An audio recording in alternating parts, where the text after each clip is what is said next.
উত্তরবঙ্গের পাহাড় এবং সমতলে গত সপ্তাহ থেকে শুরু হয়েছে ভারী বৃষ্টি। সারা সপ্তাহ জুড়ে টানা বৃষ্টি হয়েছে।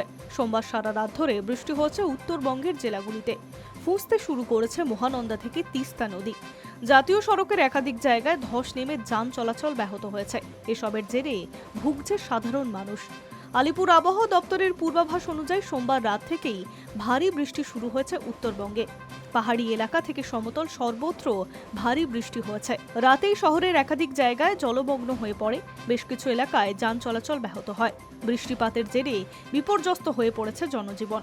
সোমবার বিকেল থেকে মঙ্গলবার সকাল পর্যন্ত উত্তরের জেলাগুলিতে 146 মিলিমিটার বৃষ্টিপাত হয়েছে বলে খবর। স্থানীয় সূত্রে জানা গিয়েছে, ভারী বৃষ্টিপাতের জেরে তিস্তা ও মহানন্দা নদী ফুলে ফেপে উঠেছে। প্রায় বিপদসীমা ছুঁই ছুঁই অবস্থায় বইছে উত্তরের বেশিরভাগ নদী। অন্যদিকে 10 নম্বর জাতীয় সড়কের একাধিক জায়গায় ধস নেমে রাস্তা বন্ধ হয়ে গিয়েছে। পাহাড় থেকে ভারী পাথর, বোল্ডার নেমে এসে ভেঙে গিয়েছে রাস্তার একাংশ। সেতিঝোড়া, সেলফিদার, বিরিকদরা সহ একাধিক এলাকায় ধস নেমেছে। 10 নম্বর জাতীয় সড়কটি মূল কালিম্পং এবং সিকিম যাওয়ার পথ। বিকল্প পথে সিকিম যেতে বেশ কিছুটা সময় লাগে। ফলে ধস নেমে যান চলাচল ব্যাহত হয়ে বিপাকে পড়েছে পর্যটকেরাও। এখনো পাথর সরিয়ে যান চলাচল স্বাভাবিক করার চেষ্টা চলছে।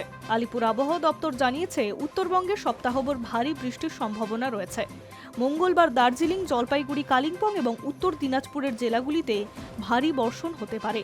মাঝে 2 দিনের জন্য বৃষ্টির দাপট কমলেও বৃহস্পতিবার থেকে ফের বৃষ্টি শুরু হবে।